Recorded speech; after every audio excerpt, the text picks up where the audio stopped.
Could you expound a little bit on the free energy technologies that are being kept hidden that we all need to know about that will free us from fossil fuel slavery? Yeah, in my book I quote from Dr. Michael Wolff, who worked in the underground facilities in Nevada and Arizona. And he said that the United States forces, in cooperation with the extraterrestrials, had developed both zero-point energy and cold fusion. And these are the things people have been searching for forever. It's sort of like making gold out of lead, which I'm told they can do now too if they want to. So it's there, and even if it isn't, from what I know of the extraterrestrials, secondhand, from people who have talked to them and visited them and been abducted by them, they want us to save our planet. They would give it to us if the United States Air Force would stop shooting at them. But we've got to persuade the Americans that we don't want a world where somebody's got to master the world by armed force. We want a world where we change our priorities and get rid of these huge defense expenditures and use the money to provide food and shelter and education and clothing for people that don't have any. A different kind of world altogether than what we've had.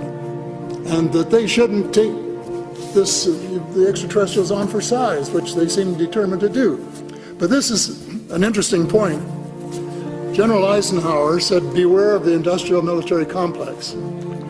What he was really referring to was the fact that he had lost control of ET File. Nelson Rockefeller, it's an interesting name, he had hired him to work out who would run the thing. And a lot of the responsibility was turned over to private enterprise. So that the government of the United States has lost control of a whole pile of stuff that's going on out there. The President of the United States doesn't even know what's going on out there. And if he wanted to know, they would just say, Mr. President, you don't have clearance for that project. This is, what it is. But getting back to the point, either the technology exists, which I believe, or they would give it to us if we treat them like friendly neighbors and collaborators in the cosmos instead of as enemies that they were originally designated. Then there's no doubt that we could change the system in 10 years, which is about what we have to do if we change the banking system too. So we've got the money in order to be able to do it.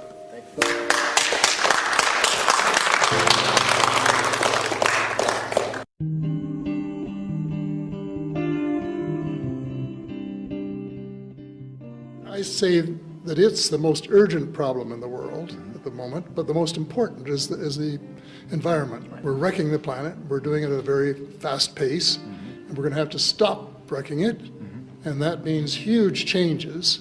Too late for more offshore drilling, too late for more projects in the oil sands, too late for more huge noisy windmill farms, all of this stuff. We have to get onto the real technology that is going to make it possible to do this job and do it correctly and do it quickly. It was told to me that they had developed both zero-point energy and cold fusion. Right. And either one of these or both could be used to change the world by getting off fossil fuels in my opinion, as short a period as 10 years. We have to mobilize as if it was a mobilization of war for our own survival, which in fact, in many ways it is, you see. Well, then the other big thing is we have to change the world banking system. Yeah. And a time has come for us to say, hey, enough is enough after 2.5 centuries or whatever of putting us in debt this way and making slaves of us all. Balance our budgets and get our economies back up to scratch, employ the unemployed people, and then do this tremendous job that has to be done of converting from an oil economy into a clean energy economy.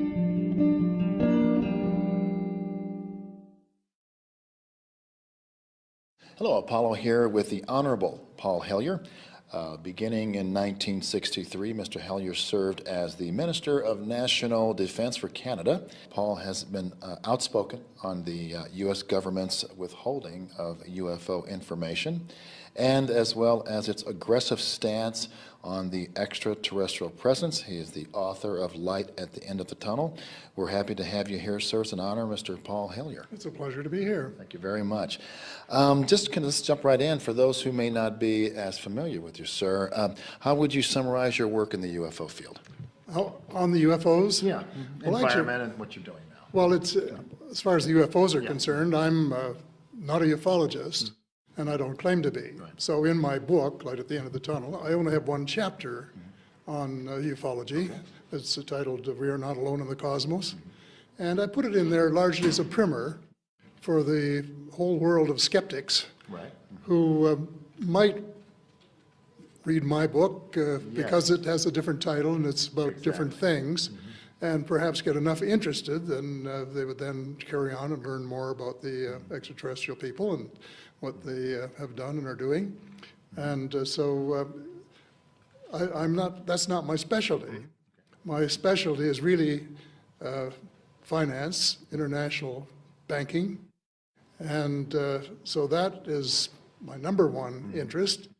And I say that it's the most urgent problem in the world at the moment, but the most important is the environment. Right. We're wrecking the planet. We're doing it at a very fast pace, and we're going to have to stop wrecking it. And that means huge changes, both as far as the financial system is concerned, and as far as the disclosure of exotic fuels that might have resulted from the back engineering of the extraterrestrial people's technology for all 60 years now. Right. And that these things all fit together. So we have to get change, big change there, and then of course big change with us humans too, and stop killing each other for various minor reasons, including religion, and start working together to try and build the kind of world that we all want to see. Yeah. Now, you in that one chapter, and I know that your one of your tie-ins with the UFO field is that the technology that that could help us with the environment that it's purported the extraterrestrials might possess. And could you comment on that? Yeah, I think that they, working together with U.S. scientists, have come up with exotic fuels. It was told to me years ago, probably a decade ago, that they had developed both zero-point energy and cold fusion. Right. And either one of these, or both, could be used to change the world by getting off fossil fuels in my opinion, as short a period as 10 years. And I have set 10 years as the deadline. I know some scientists who think we've gone past the Rubicon. And I said, well, even if that's true, and I hope it isn't, let's say that we've got 10 years to do something, but we've got to start right away. Right. And we have to mobilize as if it was a mobilization of war for our own survival, which in fact, in many ways it is, you see. So that's exactly the mode that we've got to be in, is get off our chairs and do something, and do it now. And of course, there are some real problems involved. And one of them is the misinformation being put forward by the oil industry, which has lulled a lot of people into thinking that we've got 30 years or 40 years or 50 years, and they're still drilling for oil in the Gulf of Mexico, and they're still making new projects in the oil sands in Canada. And I'm saying, too late for all that. Too late for more offshore drilling, too late for more projects in the oil sands, too late for more huge, noisy windmill farms, all of this stuff. We have to get onto the real technology that is going to make it possible to do this job and do it correctly and do it quickly. Right. So that is the big thing. Well, then the other big thing is we have to change the world banking system. Absolutely. And stop letting a few private individuals create all the money as debt, which puts us all so far in debt that we can't afford to do anything, and cut back all over the place, and just to raise enough money to pay the interest on the debt we already have. And so we have to have a real change there. And what I'm going to recommend to or say to the Congress is that I wrote a book in 1999 saying that the next world war would be between the people and the banking system. Right. That's very interesting. And so now is the time to get at it, because they're mobilizing all their big guns, which are the International Monetary Fund, the World Bank, the Federal Reserve System and the Bank for International Settlement, they're getting all ready for their final assault on we the people. Right.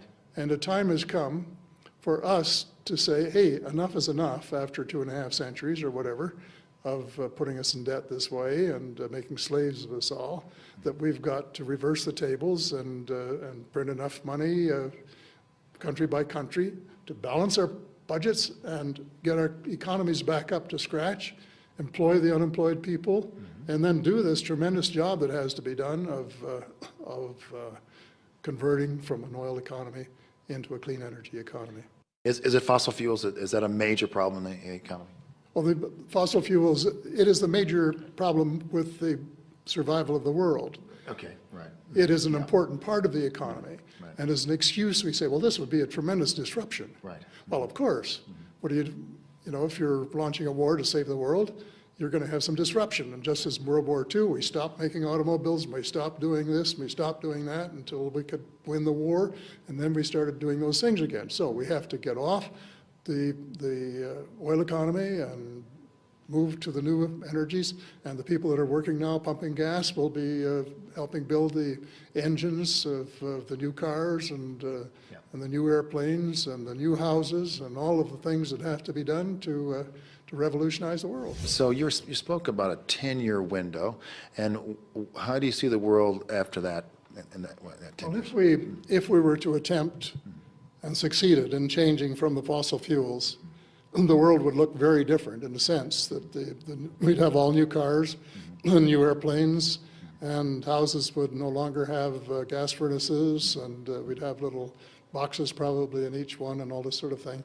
But we would redirect our energies, and this is the important thing, into providing a more equitable and just world where some of us weren't overeating and others starving.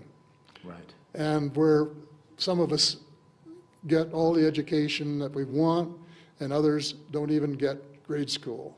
And where some people today are not having any medical care and, you know, all of the things that if we were a just world, we would say, okay, now I talk about the kingdom of God on earth, and this is what we should redirect a lot of our military effort toward.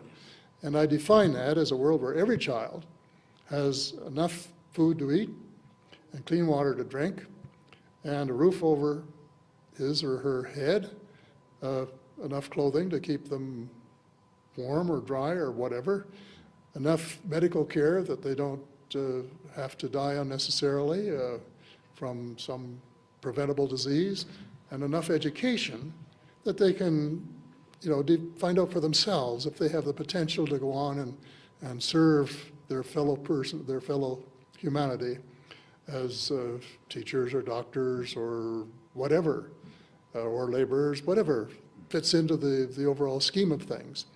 And you'd have a tremendous growth, but it would be a green growth, a sustainable growth. I mean, a lot of environmental systems, well, you don't want to increase GDP.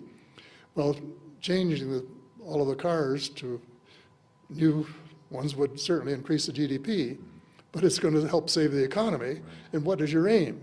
And if your aim is a sustainable world, then let's do the things that have to be done and get all of the people of the world, especially the unemployed at the present time, involved and engaged in it. So that's sort of my take on the situation. I have to ask you, since you were the Minister of Defense for Canada, and what insight can you, I know that's just not your primary focus in your field, but what insight could you give us in how major governments deal with the UFO phenomenon? Like, you know, what's Canada's position? Is there a Canada Roswell? I wanted to ask you that. Is there Canada? If there is a Canada position, I'd like to know what it is too. Okay. Okay. There was a crash in there probably been more than one, but there was a crash in northern Manitoba some years ago, and Grant, is it Campbell or Cameron? I keep forgetting which. Has identified this and talks about it in his website and so on.